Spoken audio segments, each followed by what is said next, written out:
આજના જનજાગૃતિ કાર્યક્રમમાં સૌ પ્રથમ તો બે હાથ જોડીને માથું નમાવીને તમારી માફી માંગીએ છીએ કે 6 વાગ્યાનો ટાઈમ હતો ને અમે આવ્યા છે 8 વાગે, એટલે બધા સૌ પ્રથમ અમને માફી કરજો, ક્ષમા કરજો। સાથે સાથે આજના કાર્યક્રમમાં મંચસ્થ તમામ પદાધિકારીઓ, વડીલો, સામે બેઠેલા તમામ યુવાનો, માતા બહેનો, વડીલો અને ભૂલકાઓ, આજના આ કાર્યક્રમમાં તમારો બધાનો હું સ્વાગત કરું છું, બધાને આવકારું છું। તમે બધા વિચારતા હશો કે હાલમાં એવી કોઈ ચૂંટણી નથી, કેમ કે આપણા વિસ્તારોમાં તો ચૂંટણીઓ થાય અને પછી જ આવી સભાઓ મળે ને પછી જ ભાષણો થાય ને સ્વાગત થાય ને બધું થાય। તો બધાના મનમાં એ પ્રશ્ન થતો હશે કે હમણાં કોઈ ચૂંટણી નથી છતાં એ કેમ શિયાળામાં ઠંડીમાં અમને બધાને અહીંયા બોલાવ્યા છે ને મીટિંગો થાય છે, ભાષણ થાય છે। પણ સાથીઓ, આ જનજાગૃતિનો કાર્યક્રમ છે, એકતાનો કાર્યક્રમ છે। અહીંયા અમે આવ્યા એટલે શરૂઆતમાં તો એન્કર કરતા મહેન્દ્રભાઈ ને બધા આગેવાનો ને બધા વડીલો કહે કે સાહેબ આવ્યા, સાહેબ આવ્યા, સાહેબ આવ્યા, પણ મને સાહેબ બનાવી દેશો તો તમારું ને અમારું અંતર વધી જશે, એટલે મને સાહેબ બનાવવાની જરૂર નથી, મને ભાઈ કે તમારો દીકરા તરીકે તમારે બોલાવો તો બી ચાલશે। શું થાય છે, સાહેબ બની જાય એટલે માણસ છે ને નજીક જતા ગભરાય, એટલે મારે કોઈ સાહેબ બાહેબ, કોઈ મસીહા બસીહા કે કોઈ અવતારી પુરુષ કે કોઈ ભગવાન બનવું નથી ભાઈ, માફ કરજો, મને એવું કોઈ બનાવવાની જરૂર નથી। હું તમારો ભાઈ છું, તમારો મિત્ર છું, તમારો દોસ્તદાર છું, તમારો દીકરો છું, એમ કરીને મારી સાથે રહેશો તો પણ ચાલશે। તો સાથીઓ, જનજાગૃતિની મીટિંગની જરૂર કેમ પડી આપણને, અને એ પણ ગાડીમાં? તો જરૂરત એટલા માટે પડી છે કે એક બાજુ નર્મદા જિલ્લાનું સ્ટેચ્યુ ઓફ યુનિટી, જે વિશ્વમાં સૌથી ઊંચી પ્રતિમા તરીકે હજારો પ્રવાસીઓ અહીંયા આવે છે, હજારો પ્રવાસીઓ આવે છે, ભલભલા ઉત્સવો થાય છે, મહોત્સવો થાય છે, પ્રોગ્રામો થાય છે, પ્રચાર થાય છે, બ્રાન્ડિંગ થાય છે, સ્ટેચ્યુ ઓફ યુનિટીના નામે પ્રચારો થાય, ચૂંટણીઓ લડાય અને સરકારો પણ બની જાય છે। નર્મદા ડેમના નામે, એમના પાણીના નામે, એમની વીજળીના નામે સરકારો ચૂંટણી લડે છે, જીતે છે ને એમનું રાજ ચાલે છે। પણ નર્મદા જિલ્લો એ દેશનો અતિ પછાત જિલ્લામાં નર્મદા જિલ્લાની ગણના થાય છે, ખબર છે બધાને? આપણા જિલ્લાની ગણના અતિ પછાત જિલ્લા તરીકે પૂરા દેશમાં થાય છે। ત્યારે આઝાદીના 78 વર્ષ પછી પણ આપણે આજે પણ નર્મદા જિલ્લા સાથે એટલો બધો અન્યાય થતો હોય, આપણે આજે પણ અમારા જેવા ધારાસભ્ય, તમારા જેવા આગેવાનોએ શિક્ષકોની ભરતી માટે આંદોલન કરવા પડતા હોય, સારી શાળા માટે આંદોલન કરવા પડતા હોય, હોસ્પિટલમાં ડોક્ટરો અને એના સાધનો માટે આંદોલન કરવા પડતા હોય, રોડ રસ્તા માટે આંદોલન કરવા પડતા હોય, પીવાના પાણી માટે આંદોલન કરવા પડતા હોય, યુવાનોએ રોજગાર માટે આંદોલન કરવા પડતા હોય, તો ક્યાં સુધી આપણે આંદોલનો કર્યા કરીશું, ક્યાં સુધી લડ્યા કરીશું? એટલા માટે આપણે આજે જનજાગૃતિની મીટિંગ રાખી છે કે હવે આપણે બધાએ જાગવું પડશે, આપણા બંધારણમાં આપણા જે અધિકારો છે એ જાણવા પડશે। આપણી સાથે બંધારણમાં જે સંવિધાનમાં આપણને પ્રાવધાનો મળ્યા છે, જળ, જંગલ, જમીન પરના આપણા અધિકારો મળ્યા છે, પૈસા એક્ટમાં ગ્રામ સભાના પાવર આપણે જાણવા પડશે। જો આપણા અધિકારો આપણે નહીં જાણીશું તો આ વિસ્તારોમાં ડેમો આવશે, એમાં જમીનો ખાલી થશે, નહેરો જશે, એમાં જમીનો ખાલી થશે, હાઈવે જશે, એમાં જમીનો ખાલી થશે, સફારી પાર્કો આવશે, એમાં જમીનો ખાલી થશે, અને વિકાસના નામે ભલભલું થવાનું છે। એ આપણા માટે હાઈવે નથી બનતા, આપણા માટે સ્ટેચ્યુ નથી બનતા, આપણા માટે નહેર નથી બનતી, આપણા માટે બિલ્ડિંગો નથી બનતા ભાઈ, એ બીજા લોકો માટે બને છે। એટલા માટે આપણે જાગવું પડશે, એટલા માટેની આ મીટિંગ છે। આજે નર્મદા ડેમમાં મારે દુઃખ સાથે કહેવું પડે છે, નર્મદા ડેમના નામે સરકારો ચૂંટણીઓ લડે, જીતે ને સરકારો બનાવી દે। આજે નર્મદા ડેમના વિસ્થાપિતોનો શું હાલત છે? હું ત્યાં પણ જાઉં છું, મળું છું, જે લોકોને પ્લોટ આપવાની વાત હતી, એક પરિવારમાંથી એક સભ્યને નોકરી આપવાની વાત હતી, સિંચાઈનું પાણી મફત આપવાની વાત હતી, નર્મદાની વીજળી મફત આપવાની વાત હતી, એ લોકોને આજે પણ મળી નથી. આ આપણી સામે કરજણ ડેમ દેખાય છે. કરજણ ડેમ જ્યારે બનતો હતો ત્યારે આ વિસ્તારના 10 થી 12 ગામોએ વિસ્થાપિત થયા છે. જે લોકોએ આ ડેમમાં દેશના વિકાસમાં પોતાની જમીનો આપી દીધી, એ લોકોને દૂર પ્લોટો ફાળવી દીધા, જમીનો બતાવી દીધી, પણ ત્યાંના મૂળ માલિકોએ અડધાઓને જમીન પર કબજો કરવા નહીં દીધો. ફરી એ લોકો સાદા ડોકટીના બધા ગામોમાં પાછા આવતા રહ્યા. હવે પોતાની જમીન આપી દેશના વિકાસમાં ગામ આખા વિસ્થાપિત થયા. આજે એ લોકોની પરિસ્થિતિ તમે જોઈ લો. વીજળી નથી, પીવાના પાણીની સગવડ નથી. આજે એ લોકોના બાળકોને ભણવા માટે શાળા નથી, આંગણવાડી નથી, એ લોકો માટે રોજગારી નથી, કોઈ સુવિધા સરકાર આપવા તૈયાર નથી. તો ક્યાં સુધી લડેંગે, જીતેંગે, જિંદાબાદ મુર્દાબાદ? આજે કેવડિયા વાળાનો વારો છે, આમનો વારો છે, તો તમે બચી જવાના એવું લાગે છે તમને? તમારો પણ વારો આવવાનો છે. નેશનલ હાઈવે 56 હમણાં 4 લેન બને છે, ખબર છે ને બધાને? 4 લેન બને છે. હવે આપણું બંધારણ એવું કહે છે કે અનુસૂચિત વિસ્તાર, અનુસૂચિ 5 જ્યાં લાગુ છે એટલે આપણા વિસ્તારમાં અનુસૂચિ 5 લાગુ છે. આપણું બંધારણ એવું કહે છે કે અનુસૂચિ 5 વિસ્તારમાં એક પણ ઇંચ જમીન સરકારની નથી. સુપ્રીમ કોર્ટ એવું કહે છે કે જ્યાં આદિવાસી ટ્રાઇબલ એરિયા છે, અનુસૂચિ 5 વિસ્તાર છે, એક પણ ઇંચ જમીન આપણે લઈ નથી શકતા એમની પરવાનગી વગર. આજે સરકારો શું કરે છે? પોલીસને મોકલે છે. પોલીસથી બી આપણે તો SRP ને મોકલશે, એને ના કાઢીએ તો આર્મી મોકલશે. કેમ કે આપણી પાસે એકતા નથી. આવનારા દિવસોમાં મોટા મોટા હાઈવે અહીંથી જવા 4 લેન બનશે, એ તમારા ને અમારા માટે નથી, એમના વિકાસ, એમના ઉદ્યોગપતિઓ માટે, પ્રવાસન માટે બનાવે છે. એટલા માટે આજે આપણે એક થવા ના મેસેજ આપવા માટે તમારી વચ્ચે અમે આવ્યા છીએ. એટલા માટે જાગૃતિની જરૂર છે. આજે આઝાદીના 78 વર્ષ થયા, એટલા બધા નેતાઓ આવ્યા છે. રાજપીપળામાં જ એટલા મોટા મોટા નેતાઓ રહી છે જેમની પોતાની સરકાર છે. શું એમને કરજણ ડેમના વિસ્થાપિતોની પરિસ્થિતિ નથી ખબર? શા માટે એ લોકો નથી નિવારણ લાવતા? નર્મદાના વિસ્થાપિતોના પ્રશ્નો માટે કેમ એ લોકો બોલતા નથી? આજે રાજપીપળામાં નકલી GNM ની કોલેજ ચાલતી હતી, શા માટે એ લોકો બોલતા નથી? આજે નગરપાલિકાઓએ કેટલા બેન રોજગારી કરતા બહેનોને ત્યાંથી ખદેડી દીધા, કેમ એક પણ નેતા બોલતા નથી? આજે કેવડિયામાં મા બેટીઓ સાથે અત્યાચાર થાય છે, આપણા 2 યુવાનોને મારીને મારી નાખવામાં આવે છે, કેમ એ લોકો બોલતા નથી? પોતાની સરકાર હોવા છતાં તમે જે લોકોને ચૂંટીને મોકલો છો એ તમારું પ્રતિનિધિત્વ નથી કરતા, પણ એમની સરકાર જ્યારે કે ઊંચી આંગળી કરો ત્યારે ઊંચી આંગળી કરવા માટે એ લોકો ગયેલા છે એવું મને લાગે છે. એટલા માટે જાગવું જરૂરી છે. તમે એવા વ્યક્તિને ચૂંટીને મોકલો કે જે તમારું પ્રતિનિધિત્વ વિધાનસભામાં બી કરે અને સંસદ સભામાં બી કરે. અહીંના જે પણ લોકોને તમે ચૂંટીને મોકલો છો એ માત્ર ને માત્ર એમની ટિકિટની ચિંતા કરે છે, એટલે એમની સરકાર હોવા છતાં એક પણ શબ્દ બોલવા તૈયાર નથી. આજે નેશનલ હાઈવે આટલું બધું જાય છે, આપણી જમીનો મપાઈ ગઈ, એક પણ નેતા બોલવા તૈયાર નથી. ચોમાસામાં વધારે વરસાદના કારણે નાંદોદમાં અને આ જિલ્લામાં એટલી બધી નુકસાની થઈ, બધા જિલ્લાઓને વળતર મળી ગયું, પણ આપણા નર્મદા જિલ્લાને નથી મળ્યું. અમારી સરકાર કહેવા વાળો એક પણ નેતા ત્યાં બોલતો નથી. એટલે સાથીઓ, નેતાઓ બધા પોતાની ટિકિટની ચિંતા માટે બહાર કોઈ બોલવા તૈયાર નથી. 2 હાથ જોડીને પગે પડે એટલે તાલુકાની ટિકિટ મળી જાય, 2 હાથ જોડે એટલે તાલુકાની ટિકિટ મળી જાય, પગે લાગી જાય એટલે જિલ્લાની ટિકિટ મળી જાય, અને 2 હાથ જોડી લાંબા પડીને દંડવત કરી લે એટલે એને ધારાસભ્યની ટિકિટ આ લોકો આપે. એવા નેતાઓ જોઈએ છે આ લોકોને. એટલે આપણા સમાજના એક પણ નેતા નથી કર્યું, એની લીધે આજે સાદા ડોકટીના હોય કે વિસ્થાપિતો ગામના લોકો આજે બી પરેશાન છે. આજે ચૈતરભાઈ ક્યાં રહે છે, એનું ઘર ક્યાં છે, એની રજૂઆત સરકારમાં કરશે. આજે નિરંજનભાઈનું ઘર ક્યાં બન્યું છે, એની રજૂઆત સરકારોમાં કરે છે. આજે ચૈતરભાઈ ક્યાં દુકાન બનાવે છે, એની રજૂઆત સરકારમાં કરે છે.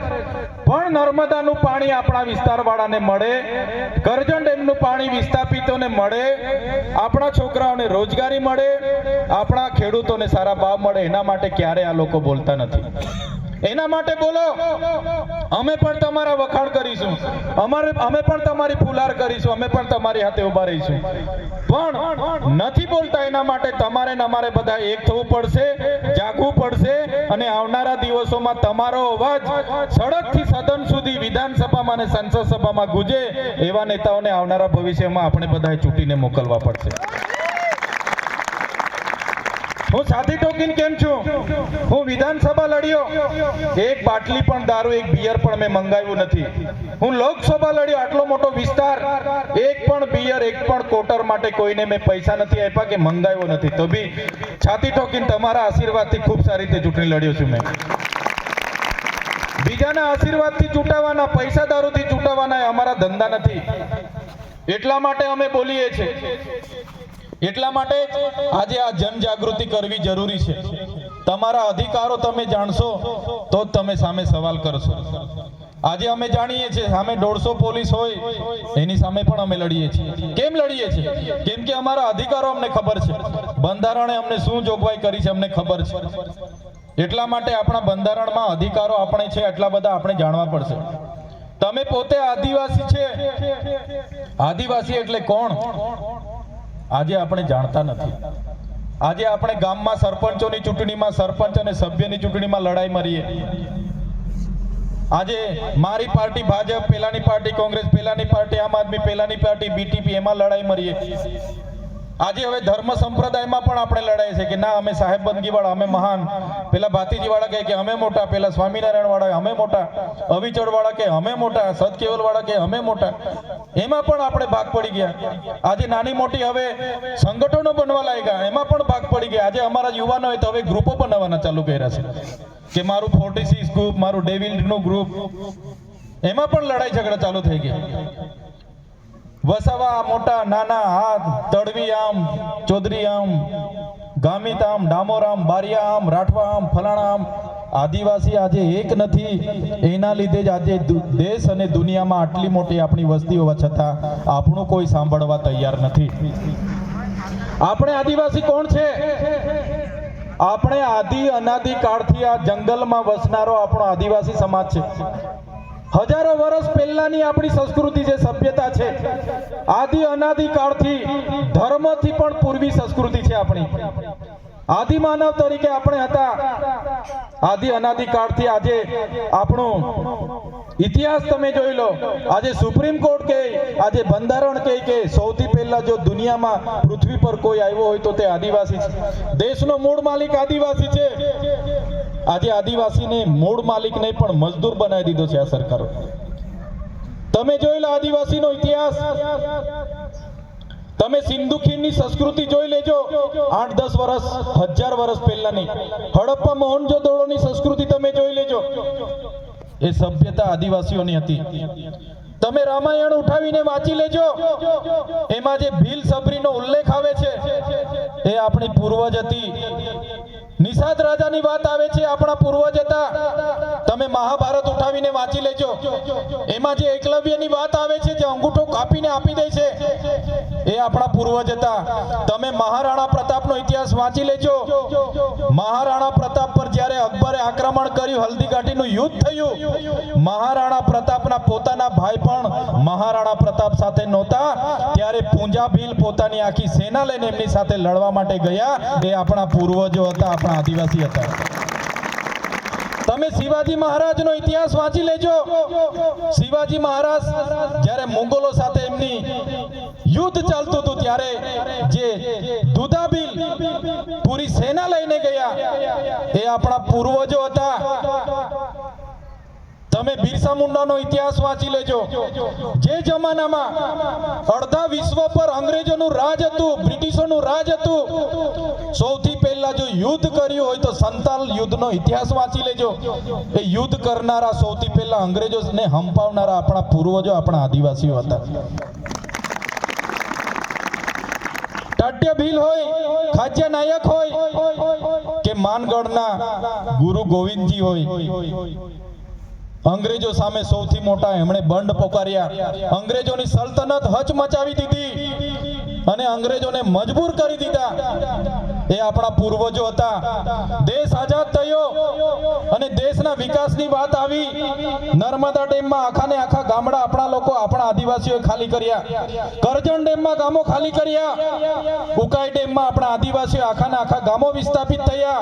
કડાણા ડેમ હોય કે ગમે તે ડેમ હોય, જ્યાં પણ આદિવાસીઓને દેશના વિકાસમાં વિસ્થાપિત થવું પડ્યું, આપણા આદિવાસીઓએ ભોગ આપ્યો. ડેમોમાં જમીનો ગઈ, હાઈવેમાં જમીનો ગઈ, નહેરોમાં જમીનો ગઈ, જીઆઈડીસીઓમાં જમીનો ગઈ, જીએમડીસીઓમાં જમીનો ગઈ. દેશના વિકાસમાં આટલું મોટું આપણે આદિવાસીઓએ યોગદાન આપ્યું. અને જ્યારે અમારા આદિવાસીઓની વિકાસની વાત આવે તો બાળકો માટે, શિક્ષકો માટે આપણે આંદોલન કરવાના, સારી શાળા માટે લડવા જવાનું, દવાખાના માટે લડવા જવાનું, ડોક્ટરો માટે લડવા જવાનું, રસ્તાઓ માટે લડવા જવાનું, પીવાના પાણી માટે લડવા જવાનું, લાઈટ માટે લડવા જવાનું. લડેંગે, જીએંગે, જિંદાબાદ, મુર્દાબાદ. ક્યાં સુધી લડીશું? એટલે અમે કહેવા માંગીએ છીએ, અમે ધારાસભ્ય તરીકે આ લોકોને જાણી ગયા છે, આમની વિચારધારા જાણી ગયા છે. એ લોકો ઈચ્છતા નથી કે આદિવાસી ભણે ગણે આગળ વધે. એટલે સાથીઓ, આઝાદીના 78 વર્ષ પછી પણ આપણો વિકાસ નથી કરવા માંગતી આ સરકાર. જો આવનારા દિવસોમાં આદિવાસીઓનો વિકાસ નહીં કરશે તો અમે આગેવાની લેવા માટે તૈયાર છે. તમારા સહકાર અને આશીર્વાદની જરૂર છે. આવનારા દિવસોમાં દેશનું 29મું રાજ્ય આપણે બનાવીશું. આવનારા દિવસોમાં દેશનું 29મું રાજ્ય ભીલ પ્રદેશ બનશે. એની રાજધાની અમે કેવડિયા બનાવીને રહીશું. કોઈના બાપની તાકાત નથી તમને રોકે. જે રીતે તમિલ લોકોને તમિલનાડુ મળ્યું, તેલુગુ લોકોને તેલંગાણા મળ્યું, મરાઠાઓને મહારાષ્ટ્ર મળ્યું, ગુજરાતીઓને ગુજરાત મળ્યું, પંજાબીઓને પંજાબ મળ્યું, નાગા લોકોને નાગાલેન્ડ મળ્યું, ઝારખંડીઓને ઝારખંડ મળ્યું. એ જ રીતે સરકારને પણ કહેવા માંગીએ છીએ, અમને આદિવાસી ભીલોને અલગ ભીલ પ્રદેશ રાજ્ય આપી દો, અમે અમારો વિકાસ કરી લઈશું. ક્યાં સુધી અમારે, શા માટે અમારે ભીખ માંગવાની? અમે મૂળ માલિકો છે. અમારા વિસ્તારમાં જળ, જંગલ, જમીન, લાકડું છે, પાણી છે, વીજળી છે. અમારે ત્યાં કોલસો નીકળે છે, રેતી નીકળે છે. આટલી બધી રોયલ્ટી અમે સરકારમાં આપીએ ને અમારે ભીખ માંગવાની? અમારે 5 કિલો ચોખા માટે 2 દિવસ લાઈન પર રહેવાનું. અમારે બેંકોમાં લાઈન પર રહેવાનું, અમારે મામલતદારમાં લાઈન પર રહેવાનું, અમારે ટીડીઓ નેતા લાઈન પર રહેવાનું. ક્યાં સુધી અમે લાઈન પર રહીશું? નોટબંધીના નામે સૌથી વધારે આપણા લોકોને હેરાન કરવામાં આવ્યા. રાતે નોટબંધી જાહેર કરી 2016માં અને નાના નાના લોકો બીજા દિવસે 500 વાળી 1000 વાળી બદલવા માટે લાઈનો પર ઉભા રહી ગયા. એમના મોટા લોકોએ સેટિંગો કરી લીધા. આપણને કહેવામાં આવ્યું કે ભાઈ નોટબંધી થશે, આતંકવાદ ખતમ થઈ જશે, બધાના ખાતામાં 15 લાખ રૂપિયા આવશે. આવ્યા છે ભાઈ કોઈના ખાતામાં 15 લાખ રૂપિયા? 15 લાખ રૂપિયા આવ્યા છે તમારા ખાતામાં? બહેનો બોલતા નથી. આવ્યા છે તમારા ખાતામાં? આવ્યા હોય તો કહેજો, અમને ખબર નથી એટલે પાછા ખોટા નહીં પડી અમે. તો ખોટી રીતે આપણી સાથે નોટબંધી કરી અને એને એ જ પરિસ્થિતિ આજે આવીને ઊભી છે. કોરોના આવ્યો, રાતે લોકડાઉન કરી દીધું. આપણા લોકો બિચારા ચાલતા ને ચાલતા ડુંગરે ગયા. કોઈ સુરત થી, કોઈ અંકલેશ્વર થી, કોઈ ભરૂચ થી. વાહનો બંધ, બસ બંધ. પોલીસને હવાલો આપી દીધો. કોઈ રસ્તે મળે એટલે દંડા મારો, દંડ લો, ટાર્ગેટ આપી દીધા. માસ્ક ના હોય એટલે 1000 રૂપિયા દંડો, હેલ્મેટ ના હોય એટલે 2000 માંગો. એટલે ઘરેથી નીકળવાનું નહીં, ખેતરે નહીં જવાનું, મયતમાં નહીં જવાનું, ભજન નહીં કરવાના, બારમા નહીં કરવાના, લગ્ન નહીં કરવાનું, ગણપતિ નહીં કરવાની, નોરતા નહીં કરવાના, હોળી નહીં કરવાની, દિવાળી નહીં કરવાની. હતું કે નહીં હતું?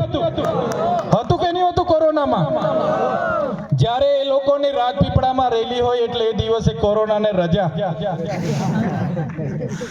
ભરૂચમાં કોઈ આવવાનું હોય, એમનો વડાપ્રધાન કે સુરતમાં એમનો મુખ્યમંત્રી આવવાનો એટલે એ દિવસે બધાને છૂટી, કોરોનાને બી રજા. હતું કે નહીં હતું? આટલી બધી પરિસ્થિતિ આપણી સાથે આ લોકોએ કરી છે. કેટલા લાખો લોકો મરી ગયા, એમની દવાખાનામાં વ્યવસ્થા નહીં, ઓક્સિજન નહીં, અને 2 વર્ષ સુધી કોરોના ચાલ્યો. એટલી બધી હેરાનગતિ આપણને કરી અને એમની રેલીઓ ને એમની ચૂંટણીઓ ને બધું ચાલ્યું.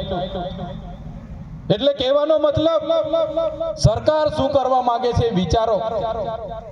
જે સરકારે આધાર કાર્ડ આપ્યા, રેશન કાર્ડ આપ્યા, એ સરકાર હવે આપણને કહે છે કે ભાઈ આધાર કાર્ડ અપડેટ કરાવી આવો.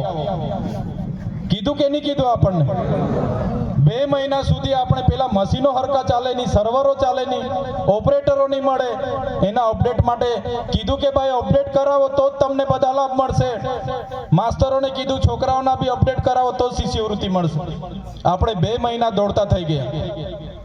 તે હજુ ચાલતું હતું અને સરકારે કીધું તમે રેશન કાર્ડ કેવાયસી કરાવો તો જ અનાજ મળશે. હજુ તેમાં હજુ કેવાયસી ચાલતા હતા, પાછા કીધું તમે ખેડૂત તરીકે રજીસ્ટ્રેશન કરાવો તો જ તમે ખેડૂત. આધાર કાર્ડ તમે આપો છો, રેશન કાર્ડ તમે આપો છો, કટિયામાં અમારા નામ છે એટલે અમે ખેડૂત. એને શું કરવા અમારે અપડેટ કરાવવાના, કેવાયસી કરાવવાના, રજીસ્ટ્રેશન કરાવવાના? સરકાર એવું કહે છે કે અમારી પાર્ટીનો સભ્ય બનવો હોય આ નંબર પર ઘરે બેસીને મિસ કોલ મારો એટલે તમારો સભ્ય નોંધણી થઈ જાય, તમે સભ્ય અમારા પાર્ટીના થઈ જાઓ. સરકાર કહે છે કે નથી કહેતા? એમના કાર્યકરો મિસ કોલ મારવા આવે છે કે નથી આવતા? તો સરકાર શું કરવા આધાર કાર્ડ અને રેશન કાર્ડ માટે આપણને લાઈનો પર રાખે છે? ઘરે બેઠા મિસ કોલ મારીએ ને આધાર કાર્ડ અપડેટ થઈ જાય, રેશન કાર્ડ કેવાયસી થઈ જાય, એ સિસ્ટમ પણ સરકાર લાવે તો શું વાંધો છે? પણ સરકાર તો આપણને લાઈનો પર રાખવા માંગે છે. તમે આજે ગાડીટના, માંડણના કે મોજીના નાગરિક છો, તમે દેશના નાગરિક છો. વિચાર કરો, તમે દેશના નાગરિક છો. સુપ્રીમ કોર્ટ કહે છે કે આદિવાસી અહીંનો મૂળ માલિક છે. આપણું બંધારણ કહે છે કે તમે જ અહીંના માલિક છો. છતાં સરકાર કેટલા જાતના કાર્ડ માંગે છે આપણી પાસે. તમે વિચાર્યું છે? આપણા મહંત લોકો એવું કહે છે કે કેટલાય યોનિઓમાંથી પસાર થઈને આવ્યા તારે માનવીનો જન્મ મળ્યો છે. એવું જ કહેતા છે ને બધા? કેટલા પ્રકારના જન્મો બેઠીને આપણે આવ્યા, સારું કામ કર્યું ત્યારે આજે માનવીનો જન્મ બધાને આપણને મળ્યો છે, એવા સંતો કહે છે. પણ જન્મ લીધા પછી પણ આપણે અહીંયા જીવતા છે, આપણે દેશના નાગરિક છે, એ સાબિત કરવા માટે કેટલા પુરાવા આપણે આપવા પડે. પહેલા તો જન્મનો દાખલો માગે, આધાર કાર્ડ માગે, રેશન કાર્ડ માગે, સ્કૂલની સર્ટી માગે, આવકનો દાખલો માગે, જાવકનો દાખલો માગે, જાતિનો દાખલો માગે, ચૂંટણી કાર્ડ માગે, બીપીએલ દાખલો માગે, પોલીસ સ્ટેશનમાં કેસ છે કે નહીં એનો દાખલો માગે, પાન કાર્ડ માગે, આયુષ્માન કાર્ડ માગે, કેટલા પ્રકારના પુરાવા માગે, તારે આપણે ખબર પડે કે આપણે અહીંયા જીવીએ છીએ. સાચી વાત છે કે ખોટી વાત છે? હમણાં આયુષ્માન કાર્ડ માગે અને હવે તો પાર્ટીઓ વાળા એવું થઈ ગયું કે ભાઈ અમારા પાર્ટીનો સભ્ય છે, કાર્ડ લઈ આવો પછી લાભ મળશે, એવું બી કહે છે ને. ત્યારે આપણે દેશના નાગરિક છે ને આપણે જીવીએ છીએ એટલું સાબિત કરવા માટે, કોઈ લાભ લેવા માટે આટલા પુરાવા આપવા પડે. માનો કે આપણા બચુ કાકાએ કઈ લાભ લેવું છે, આપણા મહંત શ્રીએ કઈ લાભ લેવું છે, તાલુકા પંચાયતમાં જાય કે મારે આ બોર જોઈએ છે કે મારે આવાસ જોઈએ છે, તો તાલુકા વિકાસ અધિકારી, મામલતદાર એવું કહે છે હમણાં તો જાઓ પહેલા કાકા તમારો હયાતીનો દાખલો પંચાયતમાંથી લખાઈ લાવો પછી લાભ મળશે. હયાતીનો દાખલો માગે છે ને હમણાં. કાકા જીવતા છે, પોતે લાભ લેવા જાય છે, તો બી કાકા હયાત છે લખાવી લાવો પછી જ લાભ મળશે. માગે છે કે નથી માંગતા? એટલે આ સરકારે માત્ર ને માત્ર આપણને ભેગા નહીં થવાનું, લાઈન ઉપર રહેવાના, નરવા નહીં પડવાના. કેમ કે આપણે બધા નવરા પડીએ ભેગા થઈએ એટલે રોજગાર માગીએ, શિક્ષણ માગીએ, નોકરી માગીએ, સરકાર પાસે હક અધિકાર માગીએ, એટલે સરકારને ગમતું નથી. એટલે આવી બધી ફજેતીઓ કાઢી. ત્યારે આપણે એક થવાની જરૂર છે. સમય આજે ઘણો થયો છે એટલે વધારે નહીં કેમ, પણ ખૂબ પ્રશ્નો છે, વર્ષો જૂના પ્રશ્નો છે. આપણા નેતાઓ પર કંઈ અપેક્ષા રાખશો નહીં. એ તમારા માટે કોઈ જ કંઈ કરવાનું નથી. એમની સરકારો છે, ધારતા તો આજે આપણું બધું થઈ જવાનું હતું. આ હાઈવે માટે પણ બોલવા માટે કોઈ આવવાનું નથી, આપણે લડવું પડશે. તમારા અધિકારો માટે બધાએ ભેગા થઈને લડવું પડશે. માત્ર ચૈતરભાઈ કે અમારી ટીમ નિરંજનભાઈ, દેવાભાઈ, મનોજભાઈ કે અમે આવી જવાથી ચમત્કાર થવાનો નથી. અમને પણ તમારો સહકાર જોઈશે, ત્યારે તમારા અધિકારો આપણે મેળવીશું. આજે જંગલ ખાતાની જમીનો આ હાઈવેમાં જાય છે, એમાં જેની પણ જંગલની જમીનો આવે છે એને કોઈ આપવાનું નથી વળતર, ને જેની પણ જમીન જાય છે એક બાજુ પેલા વિસ્તારમાં વીઘાના 96 લાખ રૂપિયા ચૂકવે છે અને આપણે ત્યાં મીટરના 19 રૂપિયા. કેટલો બધો ભેદભાવ! આદિવાસીઓની જમીન એટલે મફતના ભાવે લઈ લેવાની, બીજાની જમીન એટલે વીઘાના 96 લાખ રૂપિયા, વીઘાના કરોડ રૂપિયા આપ્યા લો. એના માટે લડવું પડે. આપણે એક નથી, આપણા નેતાઓ એક નથી. એટલા માટે સાથીઓ, વાતો ઘણી થઈ છે, ઘણા આપણી પાસે અંધશ્રદ્ધાઓ છે, ઘણા કુટેવો છે, કુરિવાજો છે, એ પણ આપણે કાઢવા પડશે. આપણા બાળકોના ભણવાનો સમય છે, ખૂબ સારું ભણે એવી બધા જ લોકો ધ્યાન આપજો. બાળકો ભણશે તો જ આવનારું જીવન તમારું સારું બનવાનું છે. આજના સમયમાં વધારે વિશેષ નહીં કેમ મેં, પણ 2 રોટલી ઓછી મળે તો 2 રોટલી ઓછી ખાજો, પણ પોતપોતાના બાળકોને બધા જ ભણાવજો, તો જ આવનારા દિવસો આપણા સારા આવશે. આ નાના નાના ટાબરિયાને આજે ખબર નહીં પડે, આપણે જ ભણાવવા પડશે. અને જે લોકો ભણી ગણીને પરીક્ષાઓની તૈયારી કરે છે એવા યુવાનોને પણ વિનંતી કરું છું, તમે 2-2, 3-3 વર્ષ ખૂબ મહેનત કરો, વાંચો, દોડો, પ્રેક્ટિકલ કરો, પરીક્ષાઓ આપો, તમારું ધ્યેય નોકરી મેળવવાનું રાખો. લગ્ન ને આ ને તે ને તો બધું આવવાનું છે, ચાલવાનું છે, હાજરી પણ આપો, રમો પણ, ફરો પણ, બધું બરાબર છે, પણ આ સમય તમારે નોકરી, તમારો ધ્યેય પ્રાપ્ત કરવાનો છે, એ કરો. પછી બેન્ડ પેલી હમણે કીધું એમ રોકી સ્ટાર કાં આવે છે એટલે બાઈકો લઈને નીકળી જવાનું. 11 વાગ્યાથી નાચવા પડો એટલે 5-5 વાગ્યા સુધી નાચો, પાછા બી કહ્યું કે ભાઈ હજુ વગાડો, હજુ નાચવાનું છે. આપણા લોકો પર શક્તિ છે, કુદરતે આટલી બધી શક્તિ આપી છે, એનો ઉપયોગ તમારા કેરિયર બનાવવા માટે કરો, તો જ ભવિષ્ય બનશે.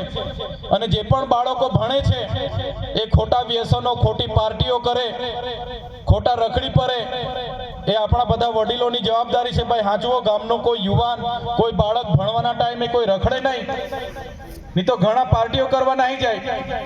આપણે ઘણાને ઢોર ચારવા મોકલી આપીએ, ખેતર હાંચવા મોકલી આપીએ, ઘર હાંચવા મોકલી આપીએ, ને હવે તો કેટલાય ભણવાનું છોડીને 15-15 દિવસ ચાલતા પદયાત્રામાં નીકળી જાય. એટલે વડીલોને પણ વિનંતી કરું છું, આવા રસ્તે રખડતા હોય ને એમને પકડો, ઉઠબેસ કરાવો અને ભણવા મોકલો. હવે આ સમય જતો રહેશે, પછી કોઈનો ઉદ્ધાર થવાનો નથી. એટલે બધા એક થવાની જરૂર છે. સૌપ્રથમ પહેલા આપણા અધિકારો શું છે, વન અધિકાર અધિનિયમ શું છે, જંગલ માટે શું છે, પૈસા એક શું છે, અનુસૂચિ 5 શું છે, બંધારણે આપણને કઈ કઈ જોગવાઈઓ આપી છે, બધું આપણે જાણવું પડશે.